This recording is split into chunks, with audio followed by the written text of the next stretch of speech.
Baik, bismillahirrahmanirrahim. Assalamualaikum warahmatullahi wabarakatuh. Baiklah teman-teman sekalian, pada hari ini kita akan membahas tentang aliran-aliran terbentuknya sosiologi hukum.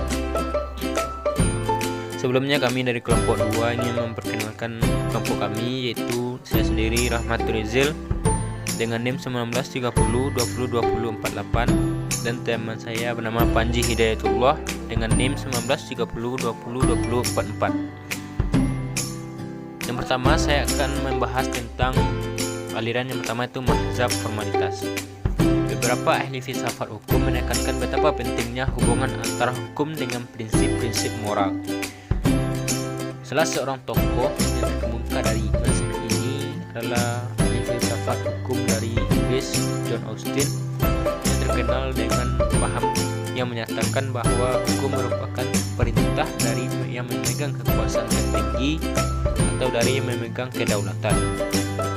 Menurut Austin, hukum dibedakan menjadi dua bagian, yaitu hukum yang dibuat oleh Tuhan dan hukum yang dibuat oleh manusia. Hukum yang dibuat manusia dapat dibedakan dalam hukum yang sebenarnya dan hukum yang tidak sebenarnya. Tapi kelemahan dari analytical jurisprudensi karya John Austin ini bahwa suatu sistem hukum tidak mungkin untuk sepenuhnya tertutup. Kan tetapi teori ini menentukan bagaimana suatu keputusan pengadilan bekerja sama dengan memperhitungkan bagaimana para hakim mungkin terikat oleh analisis formal mengenai konsep-konsep dalam masalah hukum. Hukum adalah perintah yang dibebankan untuk mengatur makhluk berpikir. Perintah mana dilakukan oleh makhluk yang berpikir, yaitu orang yang memegang dan mempunyai kekuasaan. Austin juga beranggapan bahwa hukum sebagai sistem yang logis dan bersifat tertutup. Hukum yang dibuat oleh Austin ini dibedakan dalam dua bagian, yaitu hukum sebenarnya, yaitu hukum yang dibuat oleh penguasa atau bagi pengikut-pengikutnya, dan hukum yang disusun oleh individu-individu guna melaksanakan hak-hak yang diberikan. Kedua, hukum tidak sebenarnya, yaitu bukanlah merupakan hukum yang secara langsung berasal dari penguasa, tetapi merupakan peraturan-peraturan yang disusun oleh perkumpulan-perkumpulan atau badan-badan tertentu. Yang kedua, mazhab, sejarah dan kebudayaan.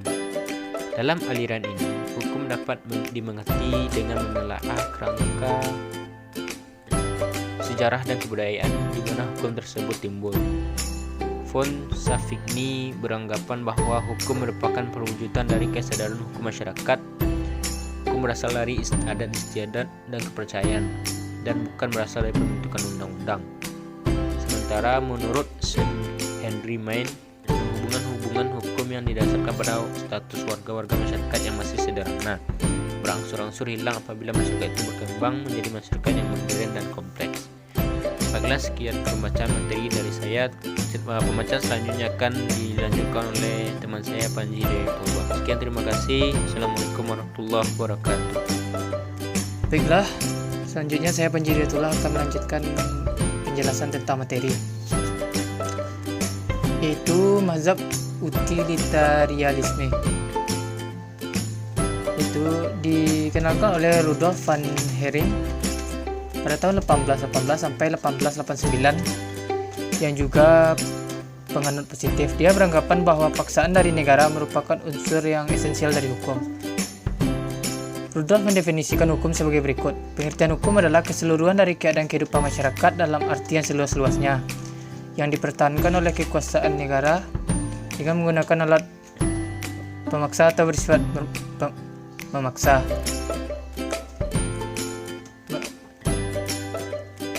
Untuk mencapai tujuan hukum sebagai alat perubahan sosial, aliran ini diberi nama utilitarianisme karena hukum itu harus memberikan manfaat kepada manusia lain, sedangkan yang dimaksud memberikan manfaat adalah menghindarkan keburukan dan mendapatkan kebaikan.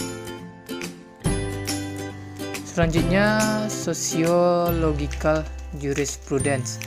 Pada intinya, aliran ini hendak mengatakan bahwa hukum yang baik adalah hukum yang sesuai dengan hukum yang hidup dalam masyarakat. Kata sesuai ini diartikan sebagai hukum yang mencerminkan nilai-nilai yang hidup di dalam masyarakat. Aliran ini sebagai salah satu aliran pemikiran filsafat hukum menitik beratkan pada hukum dalam kaitannya dengan masyarakat. hukum baik. Hukum baik haruslah hukum yang sesuai dengan hukum yang hidup dalam masyarakat. Aliran ini memisahkan secara tegas antara hukum positif dengan hukum yang hidup dalam masyarakat. Aliran ini timbul sebagai akibat dalam proses dialektika antara positif hukum dan mazhab sejarah.